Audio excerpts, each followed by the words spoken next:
do I even post to Facebook? What the hell? I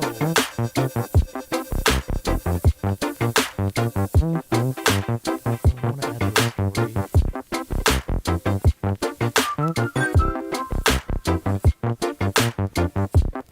Yeah, there we go. I got 30 seconds. 30. I'd be panicking.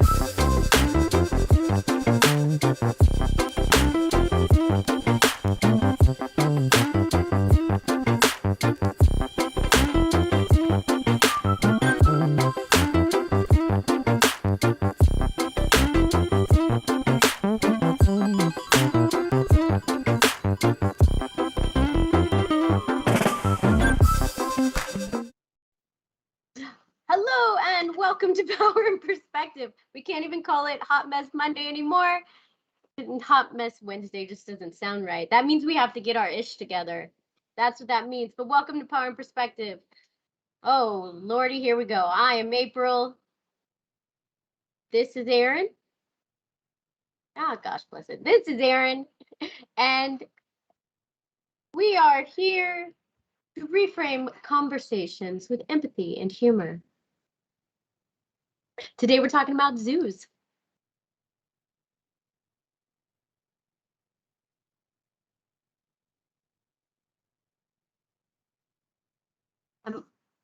I'm always so conflicted. No, Jacob, don't mention it. I'm always so conflicted on the zoos. Oh.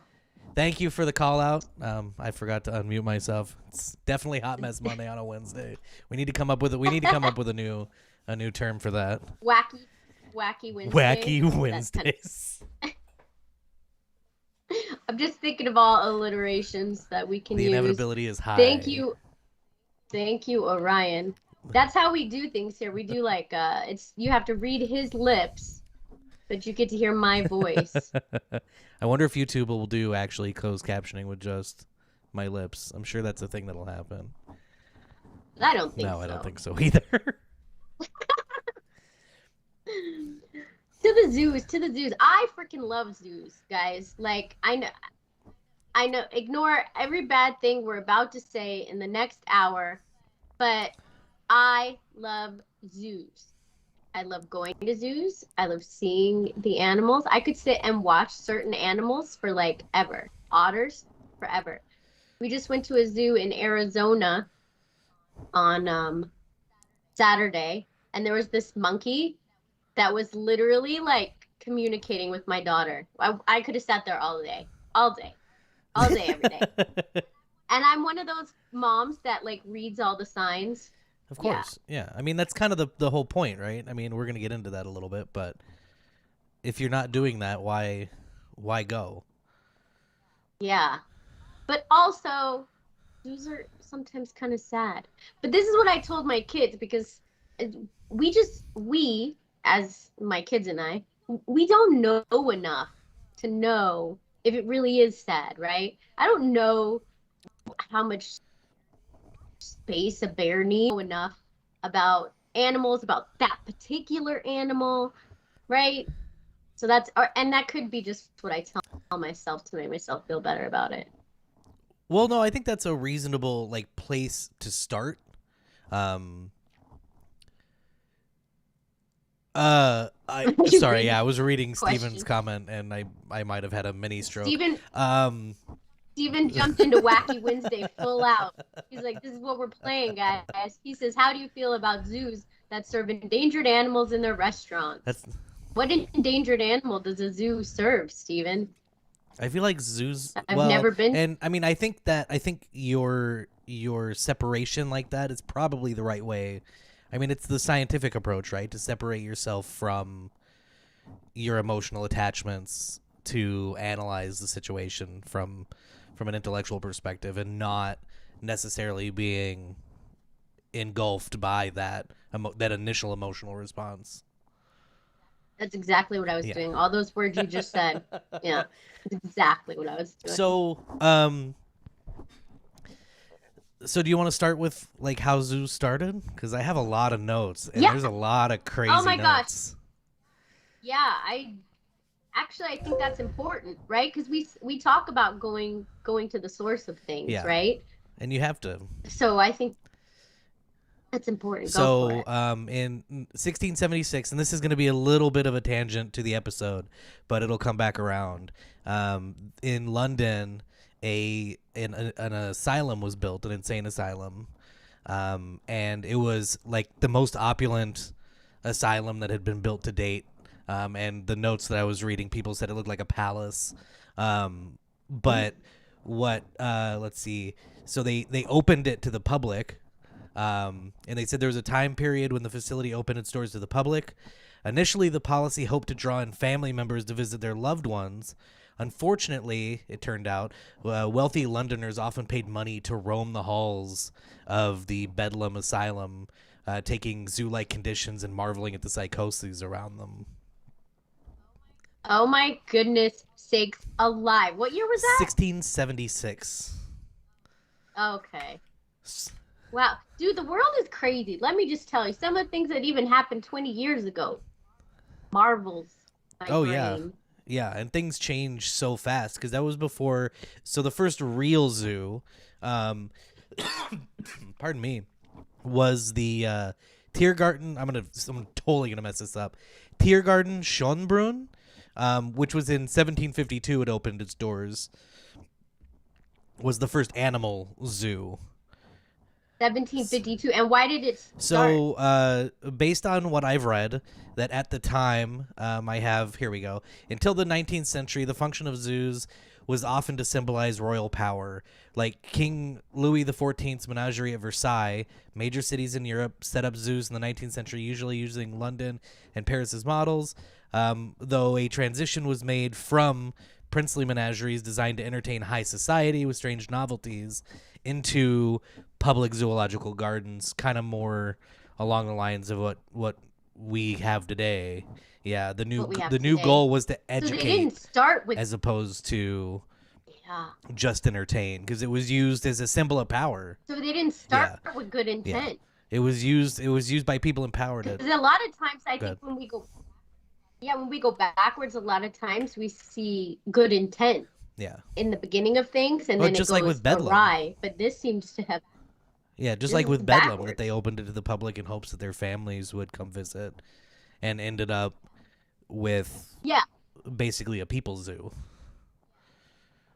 yeah. So this was that animals were kept for rich people's entertainment purposes, and then they turned it into Yeah, something and basically to to educate. brag, like, look at all the animals I have. Yeah. Yeah, I could Oh see yeah. that. Royals. Yeah. I feel like royals in general do crazy shit like that just as to flex. I feel like history is Yeah. full of that. Because you couldn't flex with cars back then, so you got to flex with Yeah. look at these animals I got. Well, and I guess this conversation, and I keep trying to process Steven's comment because I don't know. I need to know where this is happening, if this is coming from I mean, a I know place he didn't answer me. and not just a general. I don't Because I know feel if like this that probably in- happens. That restaurants probably have this, but I don't. If it's a zoo, You think restaurants serve endangered oh yeah, species yeah, as food? yeah. I That's mean, it's illegal. not here very likely, though. You may find. I mean, I feel like there are places you may find it Oh. here in the U.S. or in Europe. Yeah, Not I in the feel like US, that, you like mean. with shark fin soup and stuff, like things that. Yeah. Oh, okay. But it's a status symbol and all that. What is that? What is that word when you think everything is like that? Like I'm from the U.S., so I think everything you it's talk about is human. U.S. central. There's a That's how Oh. humans relate to each other, is by assuming that everyone is like them. there's a Yeah, I'm there's sure a there's bigger a word, there's a term for like it. centric. So Something sociopathic. centric. Anyway, yeah. So the big philosophical, and see, I came into this whole thing because I haven't been to a zoo in a long time, because I see the same thing you do. You see animals penned up, and you think of animals as a large swath of animals as needing space and, you know, having large plots of land in which to live their lives. Even like the like TC's bear, their neighborhood bear that comes through and raids their trash cans. Oh, yeah. I mean, like even if it's limited to that neighborhood, like it has the option to do basically whatever it wants. Yeah. Whatever. And also it gets trash cans Yeah. if people don't protect them, and whether that's good or not. But so Yeah. I when I was doing as a result of all of this research, I think my mind's been changed a little bit because of what I've learned. So hopefully I can actually bring a little bit out of that based on the things that I've watched, because it was a lot of TED Talks and a lot of very positive. Most of my research was very positive. There was some negative stuff, and we'll get into like the vegan arguments and things and blind absolutism and all that. But so Yeah. the real so a an important question, even if all things being equal, right, and not knowing what we don't know, is it right, if we want to save a species from extinction, is it acceptable to torture, potentially or arguably torture members of that species in order to save it? To reproduce it. I think that for torture, like if in fact it is torture, then no, I don't think so. If in fact it is torture, I don't think. I think again that we don't know enough about, and like look, my dog, right? My dog thinks that she would much rather be running out in the wild. Like she would love to be out in the wild running wherever she pleases, right? Um, but she's been domesticated. She would die out there. Yeah. So there are certain reasons to have animals like in the zoos. And are they just as happy? Are they like you said, we're putting like human emotions onto animals as well, right? And how do we determine contentness of an animal? Well, it seems like the answer to that question is pretty straightforward. That I've seen, they talk about zookosis, and I have Yeah. it. Zookosis is a word used to explain the stereotypical behavior of animals in captivity. The stereotypic behavior is described as invariant, repetitive behavior patterns with no apparent goal or function. Yeah. And the way that it was described, and take this for what it's worth, because these are representatives of zoos largely who were doing the promoting. That when you see an animal that looks bored, that animal is healthy and content. And when you see more behaviors that you expect from animals in the wild, like pacing, things of that nature, Yeah. that those are signs of stress, and that the anthropomorphizing keeps us kind of from processing that. That kind of makes sense though. It's because like they want to serve a function, right? Like they want to carry out their intended function. So if they're pacing, they're looking for it, they're searching for Yeah. something. That reminds me of, did you ever go to the Vegas Zoo? I mean, I was very young, but I remember the lion being the Yes, saddest thing in the world. it's so tiny. Like I know we can argue how much room like certain animals need, but this is the middle of Vegas, a lion in a like it's wow. Like it was so sad. They just wanted to So recreate and the temperature it's used to. yeah, and it paced. Yeah, it paced back and forth. Yeah, and there's no way that that was healthy Yeah. at all. And and like you said, like to replicate the species. Why am I saying that word? Like Propagate. to yeah, to make more of the species. Um and to preserve what's left of a species, especially if humans are the cause of its demise, its extinction, its endangerment, Yeah. right? Which I think We almost I mean, it's an inevitable thing yeah, we almost that's have the a cause. duty. Well, you're jumping to the To closing already. Goodness gracious. oh, No, go ahead. It's sorry. fine. I'm in my head. We almost have a duty, but if we weren't here, there would be extinctions. That's true. Yeah. I mean, that's what happens. That's new things form, things go extinct. That's microevolution. It happens. Yeah, but usually and I struggle with that idea a lot.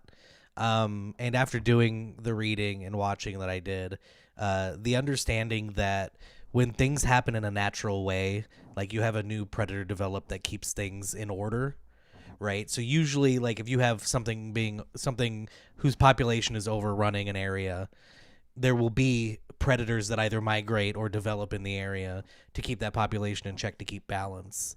And I don't Yes. know, and I think it's a very reasonable argument to say that humans are not like an apex predator in that sense, where we don't serve a function Oh gosh, in the no. balance of our environment. Yeah, no. We can't. Yeah, we're an outlier. We can't be included in the natural functioning of Yeah. things. Yeah, and Jacob's right. There are way more extinctions because we're here, of course. Yes, we cause. Like, I think it would almost even be hard to determine what extinctions would happen regardless. You know what I I mean? mean, yeah, they would have to be untouched environments where I'm sure. I Yeah, mean, and the problem with that is that there probably are still extinctions happening, but they're we to haven't to even discovered yeah, the to species species that yet. we haven't interacted with. Yeah, So yeah, it yeah, would be yeah. one of those impossible To to determine. yeah, it'd be impossible to Yeah. determine. But they were also getting into and talking about normal animal behavior. Like animals don't have the things we give them. Like, well, the animal wouldn't want to be in that cage. Like the animal doesn't wake up in the morning like, oh, I want to fly to Hawaii. Like I want to go to the store. I want to do things. Like Yeah. those aren't evolutionary. It hasn't passed that point. It has evolutionary responses, which is to procreate. Yeah. Procreate, eat. Yeah, to survive. Yeah. Survive. Yeah. So I guess if it's surviving, Yes, animals, and that's not true. Animals can talk. I've seen plenty of Pixar movies, and how dare you? yes. Yeah. Not only that, parrots, and they communicate with each other, which I guess isn't talking, it's communicating. But I mean, we can call yeah, it talk. Stephen I'm also, fine calling it talking. yeah, Stephen also says that not enough extinctions are happening. There are some really annoying animals that don't belong here Oh, anymore. he's And the talking only about reason, Malteses, by the way. oh, I think he should be talking about mosquitoes. What purpose do they I serve? have a feeling if we dug into that, that we would find that they were absolutely necessary and I really doubt only it. harmful to humans. I hate them. I mean, as somebody who now lives in the hub George.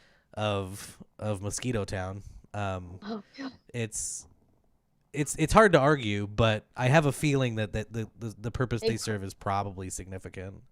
whatever. We could just have more flies. That's what I'm saying. Just have more flies. More I gnats. More gnats, less mosquitoes. I, Anyway, on to I don't zoos. know. So one thing I did not know, and it's stupid that I didn't even think about it like ever when I was going through any of my processes of thinking about zoos, because my decision not to go to zoos was definitely knee jerk, right, and not well thought out, and it was based on all the things we've talked about, that initial emotional response. But Yeah. there are accreditations that zoos can Yeah. get, the AZA AZA accreditation. accreditation, that people should look for when going to zoos, if you want to That is go a to good zoos, and point. for it to be to um, support good zoos, and to support uh, And aquariums. AZA also certifies yeah, the aquariums. Association of Zoos and Aquariums. I mean, that sounds easy, and it might be, but it feels wrong when it's easy. Yeah, I think that's it. I don't know. Well, but I mean, and they've created things like, and then just to kind of further promote like the efforts that are made, like interactive feeding and things, like they have these new techniques over time where, like, to feed large cats, they have like these rubber balls that they stuff with food so that the animal actually has to tear something apart, like normal behavior, to actually get to To their food, get, as opposed to just being yeah. fed, being thrown a steak like we would see in cartoons Yeah. from when we were young, and definitely dating myself there. Yeah, and like touch tanks. Just really stressed out animals. Um, Yeah, and thinking about that, we were just talking about this, but you remember Rusenmore, and yeah. thinking about the kind of stress that animals have when like interacting with people. And I'm trying to think back on like the behaviors of the animals at Rosenmoor. For anybody listening, it was basically an exotic pet rescue outside of Vegas. That what they would do is they rescued exotic pets. So they had African porcupines, they had kangaroos, all kinds Sloths, of monkeys, river otters. rabbits, Yeah, and and they had a kangaroos. zebra. But like, A camel. yeah, that is, yeah. But how is that? Their intentions being what they are, and the fact that those animals were kind of screwed from jump, is that Yeah. acceptable if those animals were under stress? And do you think they were more under stress interacting with people, or do you think they were used to it and it really was nominal for them? That's what I would say, because for example, the sloth would be attracted to the people and want to be with the people. Same with some of the kangaroos. Like, I think they had gotten used to them people as like their family. You know what I mean? So they had adapted. So I don't think it didn't feel like it was stressful for them, but I again don't know enough Yeah, about the that's the whole behavior of reevaluation thing animals. that I was trying to do in my head. I'm like, is it really though? And Yeah, how would we even know? Like, it's easy to say they were yeah. better off. Like, that's definitely a knee jerk response. If they were exotic pets, they were likely not being taken care of. Oh, better off than where they were Yeah, previously to yeah, Rosenborg. yeah, yeah. Yeah, yeah, because they are rescues. So yeah, I mean, they do serve a purpose, but um, I I I think going back to what you said, what animals' brains are and what they're made for, like, but you think about like the monkeys, like like great apes, like they are live in a certain family dynamic, right? And they travel long distances, all these things that they wouldn't do in a zoo. So could they be just Well, I feel like as most content? primates are more family oriented. That's Primates, okay. that's the So word yeah, I'm looking but for. like in zoos, like you can only have a certain amount, a certain number. Like what happens when you break up those family units? Like even if you have all the humane treatment in the world, are there animals like elephants? Like elephants endure an undue amount of Are, stress are, in captivity. So yeah. Did you watch Dumbo? the Like original or the new one? But that both? was They because the actually the original.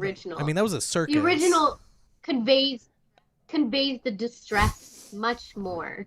Yeah, but it shows you how attached the elephants are. Elephants are a familial unit as well. And matriarchal, I think, right? Just for the sake of Yeah, putting that out there.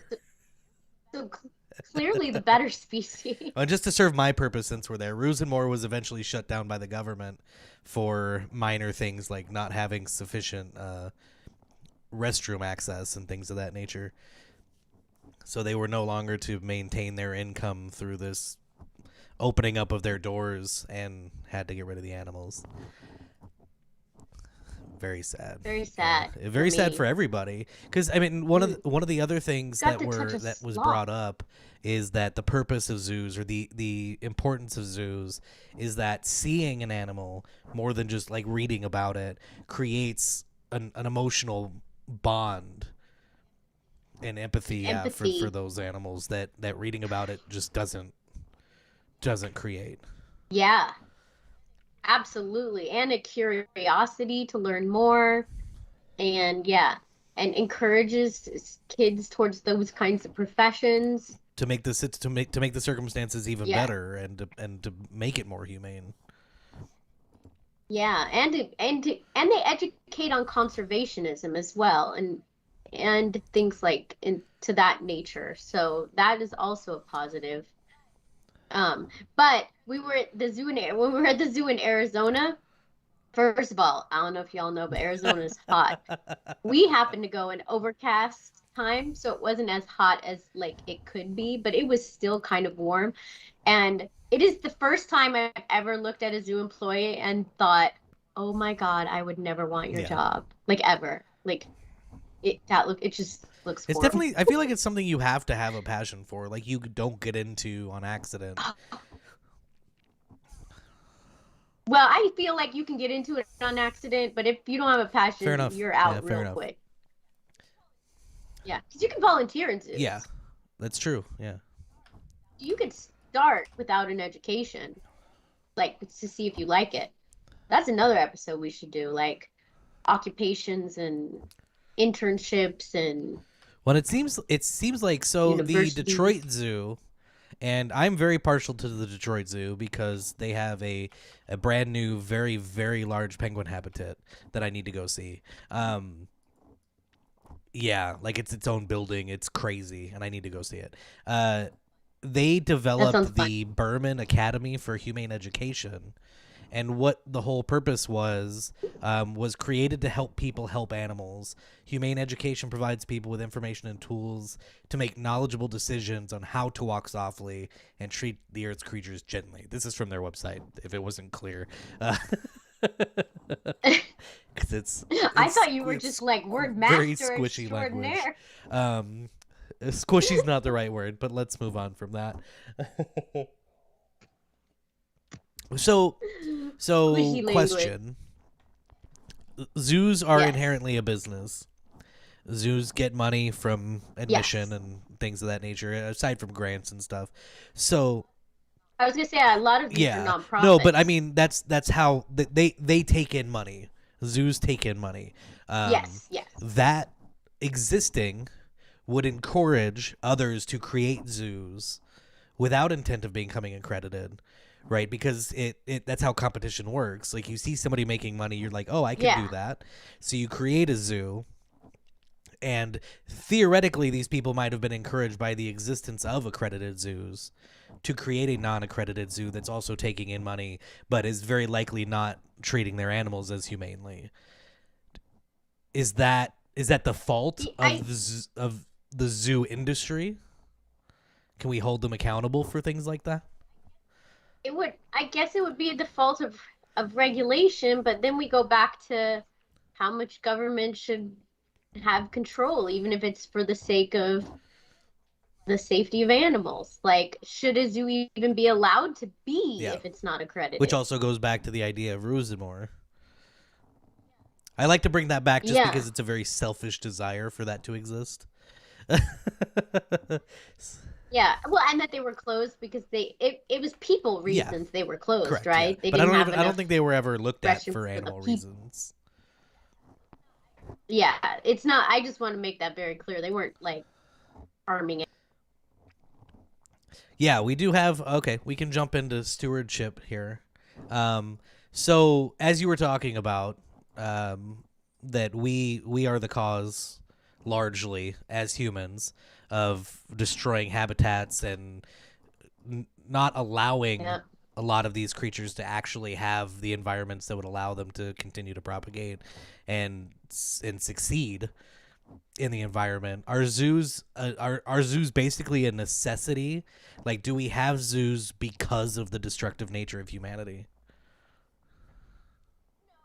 No, because I think like if we look back how zoos started, right? Yeah. I think zoos would be there out of the curiosity of people. Okay. You know what I mean? So I think zoos would be there regardless.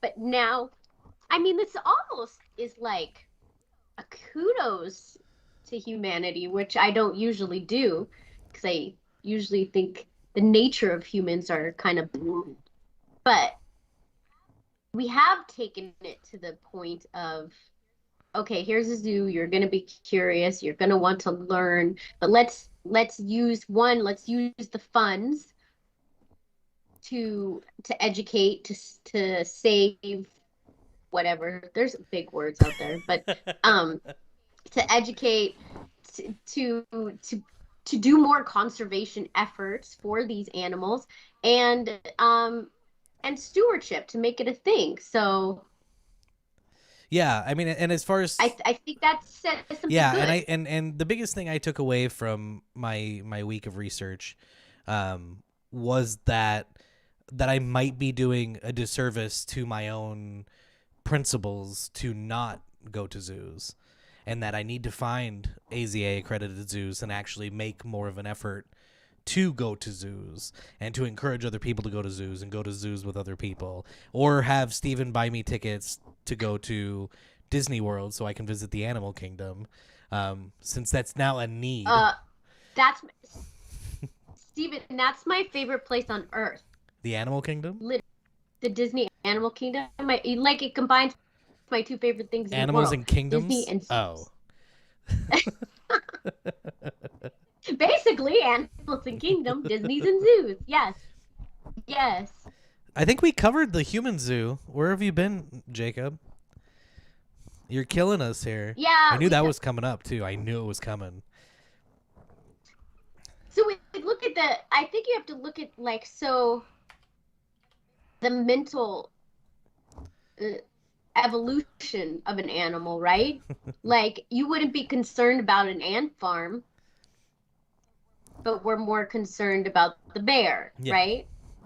Because it's bigger and cuddlier and less obnoxious and any number of things. Though? Well, it's something that actually, as somebody who didn't go to zoos but often frequents aquariums, I try to figure out. Like, I don't really like mammals and aquariums. Like, going to the Atlanta Zoo, they have whale sharks. And the whale sharks, like, by their not necessarily their behavior, because I'm not here to analyze fish or mammal behavior, aquatic mammal behavior. And whale sharks might not even be mammals. I don't think they're mammals. Anyway, that they didn't look like what you expect to see in the wild. Like they were bent, like downward, almost like they didn't have enough space, because I don't know if you know this, whale sharks are pretty big, and they're giant. Yeah, and they actually just had, I think 2 of them just died, if I'm not mistaken. That's definitely something I should have looked up, because somebody had told me about it. How did they acquire them? That's a reasonable question that I don't have an answer to without a little bit of googling. Because perhaps they were injured in the wild and wouldn't survive on their own. This is why I tried to tell the kids, no one's going out collecting animals anymore to put in zoos. Yeah. Like, no one's going out in the wild collecting animals. So they're either they were born in captivity, or they were injured and couldn't survive on their own. The one in Arizona had like a bazillion ravens. Oh. But yet there were also, in cages, but there were ravens flying all around too, like wild ravens. I'm like, I wonder if these poor guys look and think, oh, look at them free. But then they think, look, I get my food fed to me, like served on a platter every day. That is true. That is true. And y'all gotta go search for it. Well, yeah, and I mean, ravens are scavengers, right? I believe so. Oh, you didn't learn from the zoo? I feel like that's something that they would have taught you. I don't recall. Were there not a lot of signs at the zoo? I'm pretty sure. There weren't names. That's what upset me. One of the things that upset me. There weren't names of the animals. Like, what's its name? That's a very weird reaction. When you go to zoos, come on, people. When you go to zoos, don't they usually have the name of the animal? Sometimes. I feel like for some, that they do. They usually do. I feel like for some they do. Well, and again, like I said, mostly I go to aquariums, so they don't have a lot of names. Yeah, that's true. But what's, like, going back to your point about ants, like, and this could get into an argument about sustainable protein and stuff, but are fish different than animals? Like, do we not relate to them? Is that a meaningful lack of relation because they're not mammals? Like, so why were you okay with going to aquariums but not? Well, that's what I'm trying to figure out now. It's something I've had to think about. It's because they're further away from us on the evolutionary chart, probably. Yeah, but also further away from us means less important. To us, yeah. I mean, that's what I mean. Yeah. Yeah. I mean, and not to us, like, emotionally as beings in this time, but, like, evolutionarily. Steven says fish don't have souls. I disagree. And I thank you, Steven. I appreciate your input. It makes me feel a lot better. Have you seen Finding Nemo? Come on. See, again, animals do talk. I don't know what's going on. I yeah, I'm speechless. I'm So, speechless there. what about like stingrays? What do you mean So they're do you value fish? stingrays more than you value fish? No, I don't think so. No, they're all equal Yeah, points. I think the wait, they're worth less than real animals? Like if we should put cartoon animals in cages as opposed to Yeah, real Jacob says animals? cartoon There's a animals lot to try to less unpack than there. sign real There's animals. Real animals are more important than cartoon so animals. like and granted, and no matter what, and this is definitely a subject I will probably always have been a hypocrite on until at some point in the future, because I obviously like penguins, but penguins are not fish, and they are often kept at aquariums. Yeah. Yes, Thank you for true. reaffirming that they're not fish.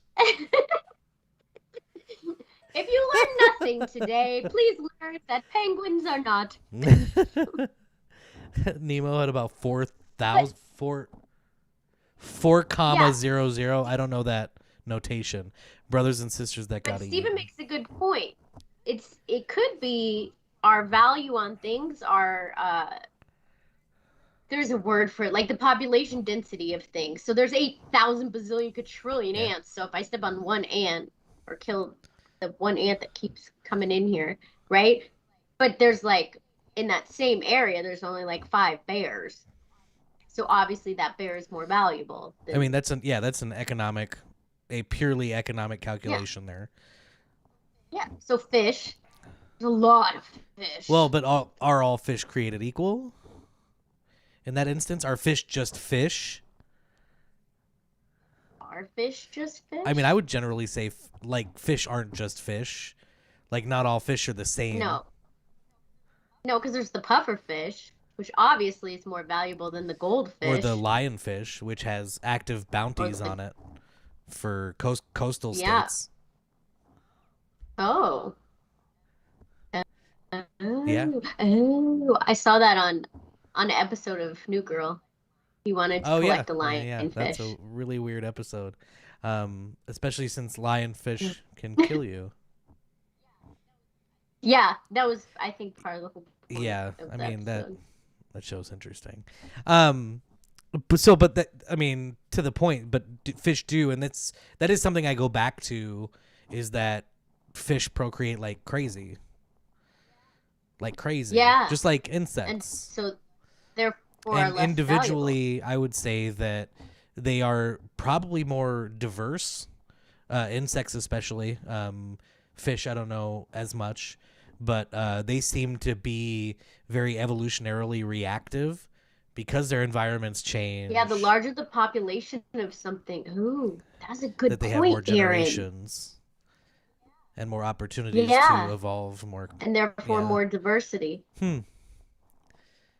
But also, are there Interesting. insect zoos? Because I feel like insects are very underrepresented at zoos. I was just thinking this when we were at the zoo in Arizona. They are very underrepresented. I have planned a Las Vegas zoo in my head and on paper. There are drawings available forever. And they're very underrepresented and people should learn about insects. I have right now a praying mantis. He is my favorite thing in the whole world right now. He's like my best friend. I open the cage and he comes up and he is so cute and we also have roaches. I, yes, there should be more Well, insect zoos. there's a YouTube channel called Ants Canada. And I mean, obviously, ants being very low on the list of things people care about. But it was the guy keeps different types of ants, and actually, you can watch the behavioral differences between the different types of ants. Okay, imagine this. Imagine a giant ant farm wall where you could just watch like even the every little pod that they've created, a giant ant farm wall. And then it's a black widow spider, a metal one. That's how you walk into the zoo, the insect zoo. You walk under the big black widow. It makes the shade I and you didn't know we walk were in. having a design meeting. Sorry, I got really confused there for a moment. Um, To be fair, Steven, that praying mantis would only kill her if she got a chance to mate with her. I think that's how that works, right? Praying mantis wouldn't kill my Yeah, children. because it wouldn't mate with her children. That's how praying mantises work, right? Yeah, it'd have to be. Yeah, was that praying Yeah, mantises? They kill their mates. I'm at least They 10% eat each other sure. because we started with 200 praying mantises. They all hatch out of this pod, and then it's kind of like it's like last praying mantis standing because they eat each other That's until wild. there's just one left, and that's what we have. So and that he's so I mean cute. that kind of goes into the whole thing then. Like and if that's part of their like evolutionary directive, so that we are limited on the number of praying mantises that survive that process, or do we still put them in with ants and stuff, as far as just because they lay hundreds of eggs at a time in a pod? Yeah, but they usually go off in different ways. But when you keep them in captivity, they're all together. That's why they eat each other. So yeah, I murdered a bunch of. That's good that you've come to terms with it and are willing to accept it. Yeah, it was super dark. I mean, but we can get to plants. Like, do plants? Well, have souls? I mean that so most all of the videos I could find were all very pro zoo, and the intellectual perspective was always pro zoo, right? It was always conservation, and that's the goal, and education and empathy and education. All of those things were the goals. Do you think that's all coming from people who basically profit? I'll put that in loose quotes, because not necessarily making tons of money, but just that they have a job and they love animals. So they're benefiting. Those all come from people benefiting from zoos who are blowing smoke. I mean, I think it's just as likely as it is with anything else. Okay. Yeah. But that's an interesting thought. Well, they were the one guy I watched, and this was again a super selfish motivation. The Berman Academy for Humane Education, something. I'm totally misquoting that. Go back earlier in the episode and watch it. He was from the Detroit Zoo, and he was like the head of the Detroit Zoo. And they started they start these programs to help teach to educate in humane ways. And I don't think that would probably be like coming to that conclusion doesn't seem like a profit motive conclusion. Yeah, that makes sense. Well, let's talk really about, because I follow some vegan things on Instagram, like Save the Animal one, where they showed the two killer whales and then two people standing on top of the killer whales as they were not in the water, but on the little landing post thing. And the caption was saying that the weight of that person could easily, because it was a baby killer whale, could easily have crushed the spine or blah, blah, blah, blah. I mean, there's so much, like, why would they stand on it? Well, it was actually the next up on. I have very few things left on my list here, but it definitely goes to Steven's previous point. Hold on, let me scroll up real quick, because he asked very early on, "How do you feel about SeaWorld surfing on whales? Sounds really cool." And I don't know if that was sarcastic or not. It's very difficult to tell. But I think that crosses that line. It definitely crosses that line into the territory of circuses, entertainment, and it was interesting when I was reading. So the Detroit Zoo thing. One of the quotes from their website, I'm just going to read this because it gets to the point here. All animals deserve consideration and respect for their physical and emotional well-being and should not be exploited. Circuses, roadside menageries, rodeos, and many kinds of media are forms of entertainment that harm animals and humans' understanding of them. Animals in these conditions have inappropriate living conditions and are subjected to significant stress. Animals' basic needs, both physical and psychological, are not met, and animal training methods in these situations are often inhumane. Yes. I think that's a good distinction, the entertainment portion, where the entertainment outweighs the Yeah. education component. And that's a lot of what Yeah. SeaWorld is entertainment over Yeah. And education. it definitely was. Not a lot. Okay, let's say some of what SeaWorld is. They do have a lot of just Do you educational think components. entertainment is valuable for, especially like for children, to initiate the desire to learn?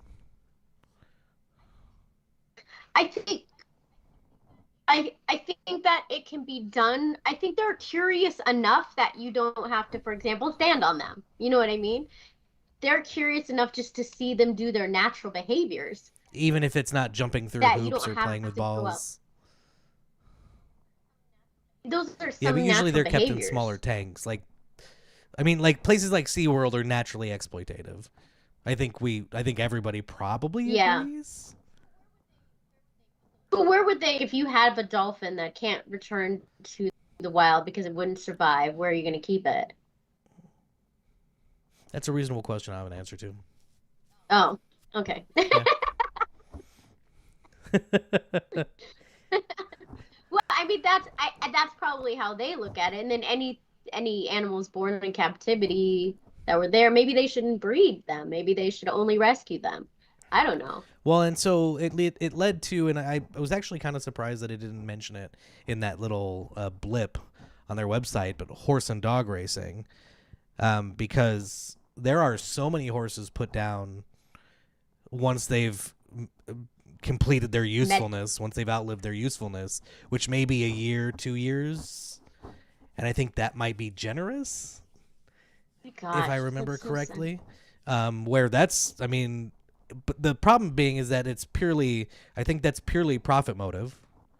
Yeah. Um, Especially if that's what you're doing to the animals. I mean, it has to be. But and the other thing would be, damn it, I lost my train of thought. I feel like it was going to be really poignant too, so I'll find it. Oh, but It they're happens bred for that that. way. So they are literally bred for that purpose. So Yeah. it's And then generational exploitation potentially, as opposed to having an animal that do its can't live its life in the wild. that's yeah. That's sad also. And it definitely That's supports and the that's vegans' argument. I know, and that's what I was thinking. Like I feel like vegans go too far. Like then you have to start thinking of culture and traditions, especially when you mention things like rodeos, right? Rodeos have long standing cultural traditions. And when we talk about hunting someday, like that that's the kind of thing, it's part of a culture. But yeah, if it harms animals, is it something that should still be allowed? And how far do animal rights, does the right of an animal supersede the entertainment of a human? Yeah. These are all very good Well, questions that I don't know the and answer they to. would be good conversations to have. The problem, so the channel I found, and I almost hate to promote it because it's fairly asinine, but I have to say it. Nobody's watching anyway. Thanks, Stephen and Jake. Um, it was called Anonymous for the Voiceless, and they are very aggressive. But one thing Yeah. that one trap that a lot of vegans fall into is absolutism. And this, I Yes. mean, you can't really exist in a world or have this firm idea that exists in that absolute sense because you will miss opportunities for things like conservation Yeah. and Agreed. trying to analyze the difference between conservation and the consequences of conservation and exploitation. Yeah. Agreed. Yeah, I think vegans go too far. A lot of I shouldn't say vegans in general. I just think a lot of veganism goes too far. I like Steven's thoughts though too. Well, What about like Jurassic I Park? just want to defend vegans here just for a second because I Oh, do have vegan friends who are have their principles and have their beliefs, but are also very yeah. understanding. And if you told them, if you approached them and said, like, I really I agree with what you guys are saying, but I can't do without I'll go with my personal example here and say chicken wings. like the people I know would be like, please, if it means that's your path and you're going to stop basically eating animals with the exception of chicken wings, go ahead. Well, yeah, I'm mostly vegan, but we all know not because I don't think we should eat animals. But I've seen them stop chicken trucks and like try to rescue all the chickens on the chicken truck and stuff like that. That's what I think I mean by they go too Oh far. yeah, Like, yeah, you know what, like it's hard to know because we're not those animals, right? We don't know what they think or feel. Um, it's hard to know. I think they project a lot of human emotion, like we talked about before, yeah, into the yeah. animals. To an extreme extent, I Oh would yeah, say. and just like with anything else, absolutism is dangerous. Most people will understand that only the Sith deal in absolutes, which is an absolute in itself and very confusing. Star Wars is dumb, but like even political absolutism, when you're dealing with anything, absolutism, if the core of your beliefs are blindly absolute, you have some fucked up beliefs. If there Yeah. is no room for humanity, which is fine, like if your whole idea is accelerationism and the extinction of the human race, that we can have that conversation. Well, and also there's no room for you being maybe not right in a certain Yeah. area, or there's no room for things from a different perspective that you never even thought of before, that you couldn't even fathom to think Yeah. of, so that's why you didn't think of it, but it's still You can there. only learn things Like, you don't know. If you think you yeah, already know, you can never learn. exactly. Good job, Aaron. That's a shirt right there. I say that every day. Just to justify the fact that I'm completely ignorant. Just for the record. You can only learn things you don't know. I'm saying that to my class on the first day. Guess what, guys? You can only learn things you don't So know. to Steven's point, and this is very interesting because I hadn't actually taken this like leap a little bit, but it kind of gets into the idea of transhumanism and getting way past what we Can, have and getting into the rights of. can you So define transhumanism, I mean, like thinking about things like AI definition, please? rights and things of Oh, that yeah, nature. And yeah, I yeah. feel like we cross that line sufficiently when we Yeah. talk about things like Jurassic Park into the rights of things that don't exist or considering the rights of things that may exist in the future. With the right, so I don't. It's even more ethical, more of an ethical nature of the right of the thing that doesn't exist, but the the rights of the things that do exist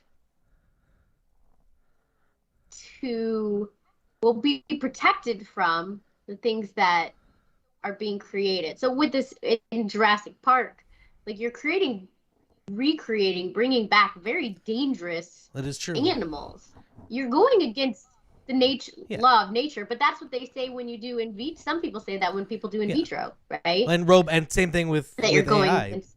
sentient AI potentially in the future. I can't go there Fair because I enough. don't. I can't even wrap. Like I can't. My brain doesn't even wrap that far. Like I don't sentient AI. Like, what? A human program you like what? What? But well, the point is that we're very likely to exploit. If we do create sentient AI, it'll be out of a desire to exploit it. I mean, to use it for Oh a yeah, purpose. Just to clarify. yeah. Well, Yeah, that's what we do. Yeah, we're not gonna make it just to have something cuddly. Like but even just to then loop that's a it back purpose. around, I guess, and this is interesting because it's kind of against my general thoughts on transhumanism in general. But like when we go back to talking about horse racing, those are animals that we create and we breed specifically for that. Like those animals are very purposefully and specifically bred That's to run. true. And then Yeah. killed. So are they any different than Mm, say like Jurassic Park other than the Jurassic danger Park. factor, which I think we can overlook. Yeah, other Animals than aren't So if you keep dinosaurs in big enough cages on an island, they're not that dangerous. I've learned that. Only if you go to the island. Just don't Well, until go they to end the up in New island. York and then they're chasing down your children and you don't know what the hell's going on. Oh, I Oh must yeah, not have seen that one. 3, I think. Is that Jurassic Park Oh. 3? Can I get some? Oh, I probably didn't get that far. But it does happen. No, but I mean, Oh, it's something to think about, yeah, it is. especially with the horse thing. Like, because I don't know. Like, I feel like it's wrong. Like, my initial reaction is I feel like it's wrong. I feel like it's but wrong I don't too. know. But if your family is in the horse racing industry, and that's what our family did, you wouldn't have a second thought. There's no, you know what I mean? Well, I probably would in my teenage years when I was feeling rebellious, and then I would be like, "Oh yeah, you're giving me a lot of money. Yeah, you're right." Yeah. But That no, horse to your, featured yeah, I bread don't is know. paying for your entire college tuition, so. Yeah, and it's creation. I mean, it's creation as much as it is destruction, and Yeah. that's confusing. I'm confused. But we do it for humans. Yeah, not. They pick the in as sperm they much want. yet. Yeah, I mean, more and more. Yeah, I mean, and we're gonna get to a point where it's probably rampant. Yeah.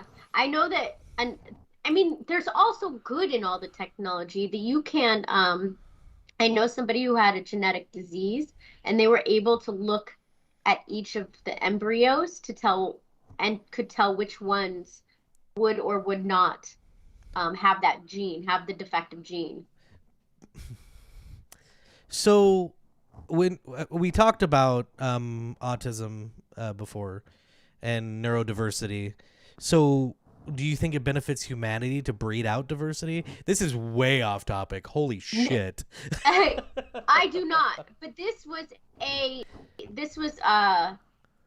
I can't even think the name of the disease, but you will die. Like it just means you're going to die. It doesn't add, I mean, I guess it adds diversity, but there is one end that you will die early in life. Okay.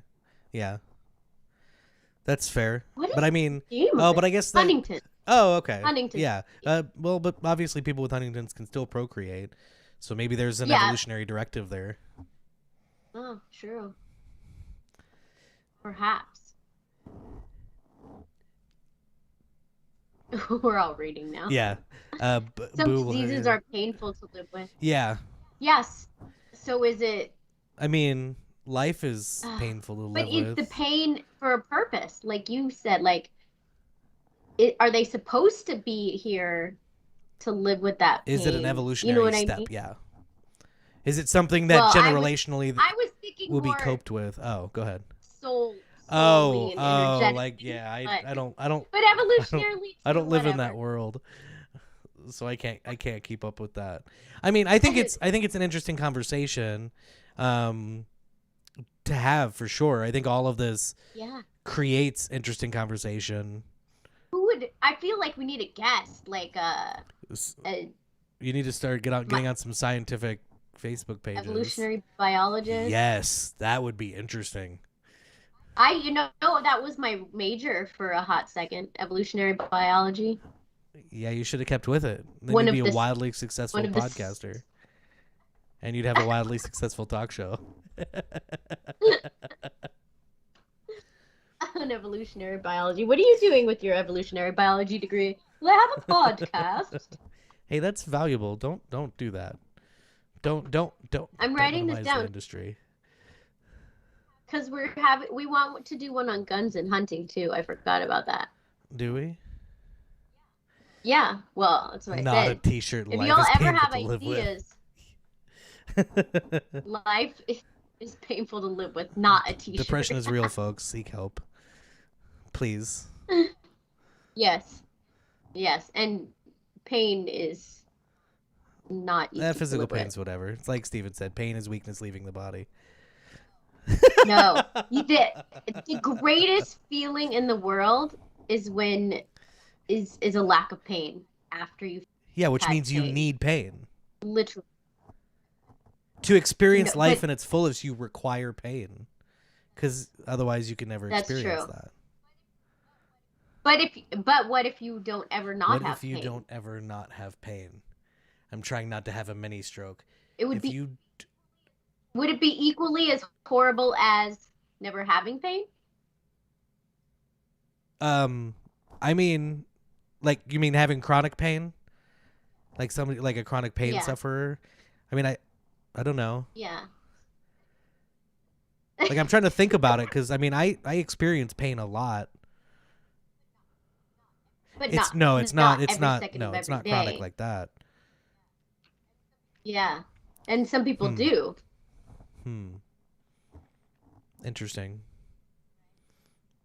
right? Oh, so many tangents. Guns hunting. If you guys have any I'm looking over here, let you guys live over here, but that's that's where the screen is. If you guys ever have any ideas or like show topics you'd like us to look into, let me know. I like to get in those groups and get those peeps. Yeah, happy to help accommodate. Just like Yeah. I mean, it took a lot of work on April's part for last week's episode, but I think it was super productive. Oh yeah, the Satanist episode was very educational. And we'd love to do more of the And stuff that we don't like. We can't even think about. Like we don't. yeah, there has to be things I can't think about. Yeah, it's literally most things probably just based on percentage, just based on the numbers alone. I'm not Yeah, directly insulting you, indirectly. we're thinking of a nudist. That's the what I got on my list. Nudist, guns, and hunting. Having a gun, I mean, I could probably find somebody to be on a somebody who's pro gun, considering we're Oh, barely I know gun someone. owners. You're not a gun owner, right? Okay. No, but I know someone. But I was in the army. But I know someone who owns a gun store out here. Oh, interesting. Yeah, she's also a It'd probably teacher. be more interesting than the people I know because they'd be very aggressive. Oh, yeah, I don't think she's aggressive. I don't know. We'll have to see if she even wants to be on. Endangered animals. You would Thanks, have to Steven. provide some evidence that that's happening. Yeah. At least one place so I can read about it, I'm as opposed to you I'm just running your calling mouth. BS on this one, I don't think Steven. I don't think Calling BS. zoos are doing this.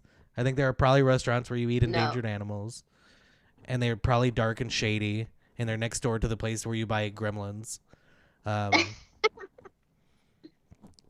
But yeah, I don't know what these zoos are. So thank you guys for hanging out. I know it was a loosey goosey one tonight. I think that as far as I'm concerned, what I've gained from this whole week is that find AZA accredited zoos and aquariums and go to them. Like, they are helpful. They do provide a service to ecology as a whole, like nature and everything else that we care about. So please find them, go to them. Don't worry about things if they're accredited. Look into the accreditations if it makes you feel more comfortable. You know what I mean? But go to zoos. Zoos are important. So please like, share, subscribe, do all the things below, so we can get more next week, people in here talking about eating endangered animals.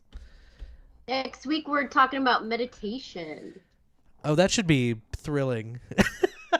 Meditation with Shailene and why you should meditate. That's all I got. Fair enough. And I haven't caught up yet, so I didn't actually know that. So that's just as much a surprise to me. But thank you guys for hanging out. We will see you next week. And in the meantime, have meaningful conversations.